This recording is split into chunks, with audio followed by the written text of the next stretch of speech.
इस वीडियो में हम डिस्कस करेंगे शॉपिफाई की सेटिंग वाले सेक्शन को।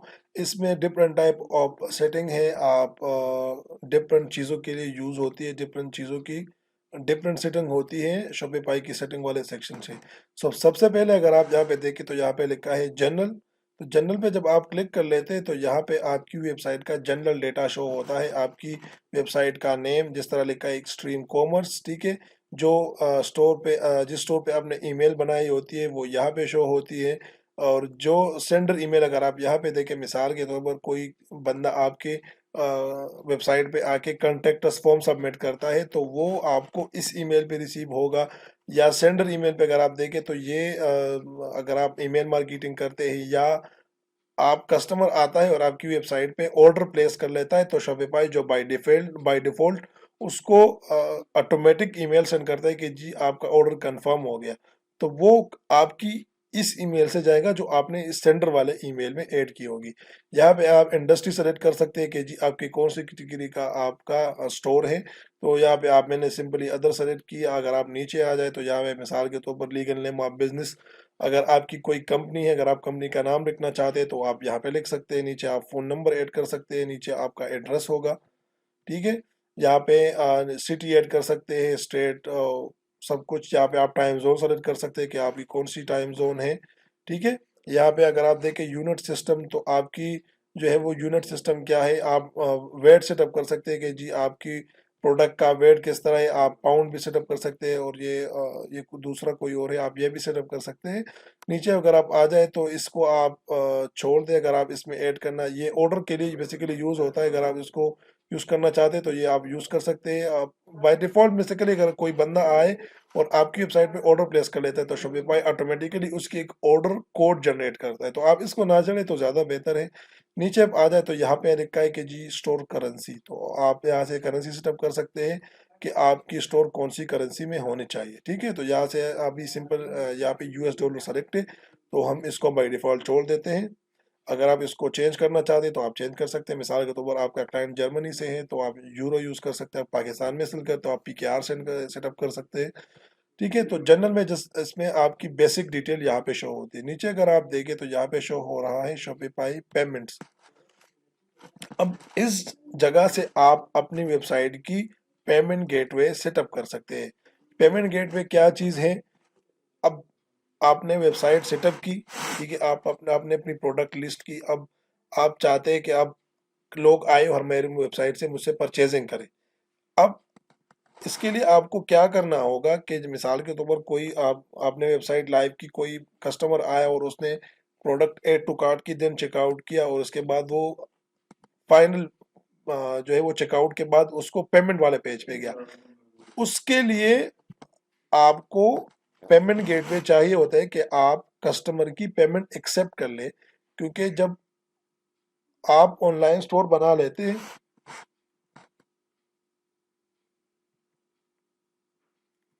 अब हम देखते हैं इस पेमेंट वाले सेक्शन को। बेसिकली यहाँ से हम पेमेंट्स गेटवे सेटअप कर सकते हैं। पेमेंट गेटवे बेसिकली इसे कहते हैं, एक सिस्टम होता है कि आप अपने कस्टमर से क्रेडिट कार्ड के थ्रू या पेपाल के थ्रू या किसी और पेमेंट गेटवे के थ्रू कस्टमर की पेमेंट एक्सेप्ट करें, ठीक है। तो उसके लिए आपको पेमेंट गेटवे सेटअप करनी होती है। यहाँ पे आप ये शॉपिफाई पेमेंट्स यूज़ कर सकते हैं। इसके साथ साथ ये वाला पेपाल भी है। नीचे अमेज़न पे आप सेटअप कर सकते हैं। थर्ड पार्टी प्रोवाइडर में आप इसके साथ साथ ये सेटअप कर सकते हैं।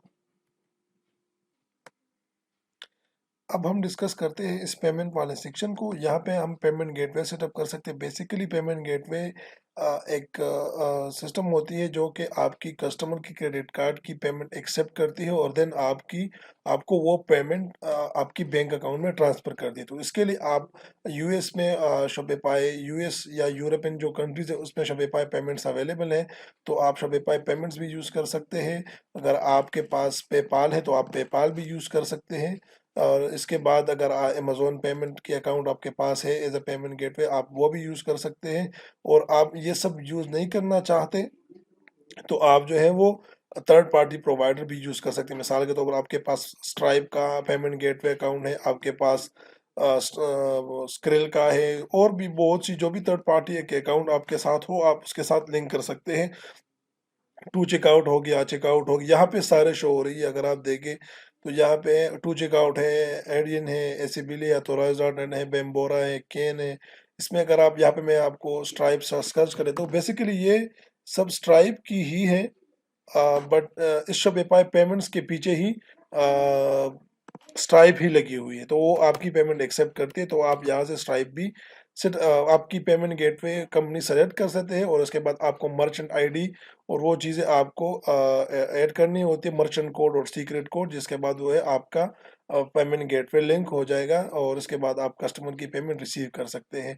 और तो सिंपली इसमें मैं आप मोस्टली जो यूएस कंट्रीज होती है उसमें लोग जो है वो अपनी शॉपिफाई पेमेंट्स यूज़ करते हैं, क्योंकि इसमें आपको कंपनी की रिक्वायरमेंट्स नहीं होती, क्योंकि अदर जो पेमेंट गेटवेज होते हैं उसमें आपको कंपनी रजिस्टर करनी होती है, वो एक लंबा सा प्रोसेस होता है। तो जो भी आपकी मिसाल के तौर क्लाइंट आए और उसके बाद जो है वो पेमेंट गेटवे की ना हो, तो आप उसके लिए सिंपली ये शॉपिफाई पेमेंट सेटअप कर सकते हैं, जो कि आपको यहाँ पे वो डिटेल शो करती है कि आपको आपसे वो जो है वो 2.4% पर ट्रांजेक्शन लेगा, और इसके साथ 0.30 सेंट जो है वो ये क्रेडिट कार्ड जो पेमेंट है ये उसी चार्ज करेगा।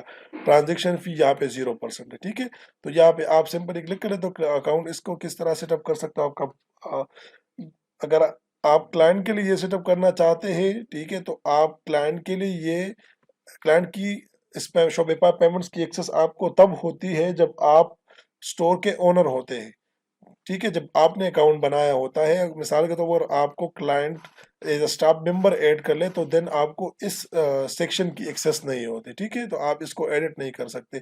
तो यहाँ पे अगर आप देखें तो यहाँ पे लिखा है बिजनेस टाइप, तो आप as a individual sole proprietor आप सिंगल मेंबर जो है वो उसकी आप ये सेलेक्ट कर सकते हो और अपनी डिटेल ऐड कर सकते हैं। मिसाल के तौर पर आपकी कारपोरेशन है तो आप वो उसकी डिटेल डाल के आप शॉपिफाई पेमेंट एक्टिवेट कर सकते हैं। अगर आपकी एलएलसी है यूएस में तो आप जो है वो सेलेक्ट कर सकते हैं, उस सेलेक्ट करके आप उसकी एलएलसी की डिटेल डाल के आप शॉपिफाई पेमेंट एक्टिवेट कर सकते हैं। यहाँ पे मैं अभी के लिए ये पहला वाला सेलेक्ट कर लेता हूँ। नीचे आप यहाँ पे अगर आप यूएस से है तो आपको EIN नंबर चाहिए होती, जहाँ पे उन्होंने लिखा है कि ये ऑप्शनल है।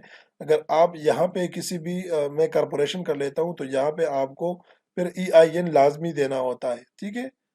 क्योंकि ये जब आप कंपनी बनाते हैं तो लाजमी सी बात है आपके पास EIN नंबर या जो वहाँ का SSN होता है वो आपके पास लाजमी होता है, ठीक है। मैं अभी के लिए ये अगेन कर लेता हूँ। यहाँ पे अगर आप देखें तो यहाँ पे आप या ये नंबर ऐड कर सकते हैं, यहाँ पे आपको एड्रेस ऐड करना पड़ेगा। नीचे आपकी पर्सनल डिटेल होगी, name, first name, date of birth, और यहाँ पे आपका SSN होगा, ठीक है। नीचे क्योंकि ये SSN यूरोपियन यूएस में होता है, ये सोशल सिक्योरिटी नंबर जो होता है वो आप क्लाइंट से लेकर आप यहाँ पे ऐड कर सकते, बट मैं आपको रिकमेंड करूंगा कि आप क्लाइंट को एक्सप्लेन करें कि आप सिंपली सेटिंग में जाए और देन पेमेंट्स में देन कंप्लीट शॉपिफाई पेमेंट्स पे क्लिक करके आप अपनी डिटेल डाल दें और इसमें अपनी शॉपिफाई पेमेंट्स को एक्टिवेट कर लें, क्योंकि इसमें ये जो चीज़ें हैं ये सम टाइम क्लाइंट शेयर नहीं करना चाहते, और इसमें अच्छा तरीका ये है कि आप क्लाइंट को सिंपली बता दें, उसको गाइड करें कि आप यहाँ पे जाए और अपनी डिटेल खुद एंटर कर लें, ठीक है। बट मैं आपको जस्ट दिखा रहा हूँ आपके इसमें अंदर क्या क्या चीज़ें होती है और आपको किस तरह सेटअप कर सकते हैं। यहाँ से आप प्रोडक्ट की इंडस्ट्री सेलेक्ट कर सकते हैं कि कौन सी कैटेगरी की प्रोडक्ट आप सेल करते हैं। नीचे आप उसके बारे में लिख सकते हैं कि जी मैं इस टाइप ऑफ प्रोडक्ट सेल कर रहा हूँ, तो यहाँ पे आप अपने प्रोडक्ट के बारे में लिखेंगे, ठीक है। सेलिंग, मैं जस्ट सिंपल एग्जांपल के लिए दे रहा हूँ कि आप अपने हिसाब से लिखेंगे कि जी मैं ये इस टाइप की प्रोडक्ट सेल कर रहा हूँ। यहाँ पे आप स्टेटमेंट डिस्क्रिप्टिव लिख सकते हैं कि जी कस्टमर का बिलिंग, जो आपकी मिसाल के तौर पर कोई रिपोर्ट होगा जो आज स्टेटमेंट आपकी स्टोर की जनरेट होगी तो उसमें क्या नाम होगा, तो ये यहाँ पे वो नेम आप लिख सकते हैं, यहाँ पे फ़ोन नंबर आप ऐड कर सकते हैं, और यहाँ पे आप बैंक अकाउंट का जो है वो डिटेल ऐड करेंगे। तो मिसाल के तौर पर आपके कस्टमर वेबसाइट आपके वेबसाइट पे आए, आपने शॉपिफाई पेमेंट्स एक्टिवेट की, शॉपिफाई ने आपकी कस्टमर से पेमेंट एक्सेप्ट कर ली, अब शॉपिफाई आपको वो पेमेंट आपकी बैंक अकाउंट में सेंड करेगा।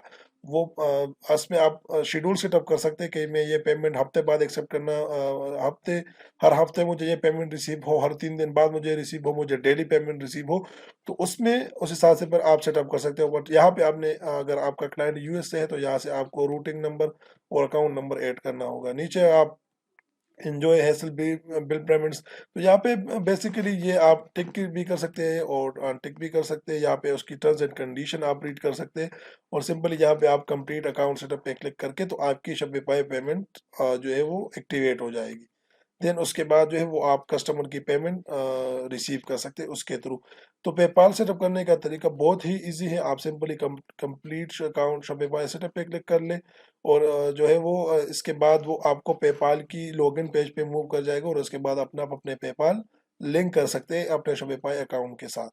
तो इसलिए मैं ये कहता हूँ क्योंकि जो क्लाइंट कभी भी आपको अपनी पेपाल का लॉगिन नहीं देगा, आपको बैंक अकाउंट का डिटेल नहीं देगा। तो इसलिए मैं कहता हूँ कि आप क्लाइंट को गाइड करें और उसको कहें कि जी ये प्रोसेस है और उस हिसाब से आप अपनी पेमेंट गेटवे एक्टिवेट कर लें। यहाँ पे अगर आप देखें तो जो पेमेंट कैप्चर उन्होंने लिखा है तो आप इसमें ऑटोमेटिकली यूज़ कर सकते हैं, आप मैनुअली यूज़ कर सकते हैं। तो इसमें आपको ऑटोमेटिकली का मतलब ये है कि कोई मिसाल के तौर पर आपकी वेबसाइट पे आया, उन्होंने परचेजिंग की और उन्होंने ऑर्डर प्लेस की तो ऑटोमेटिकली का मतलब ये है कि वो शॉपिफाई आपकी कस्टमर से जो पेमेंट लेती है वो ऑटोमेटिक लेगी और वो ऑर्डर की पेमेंट एक्सेप्ट करेगी और आपके अकाउंट में फिर वहाँ पे शो होगा कि जी एक कस्टमर ने ऑर्डर प्लेस किया हुआ है। और यहाँ पे अगर आप मैनुअल कर देंगे तो जब कस्टमर आ जाएगा और आपकी वेबसाइट पे ऑर्डर प्लेस कर देगा तो आपको एक नोटिफिकेशन ईमेल आ जाएगी या नोटिफिकेशन आ जाएगा कि जी आपको ऑर्डर आया है। तो जब आप उसको एक्सेप्ट करेंगे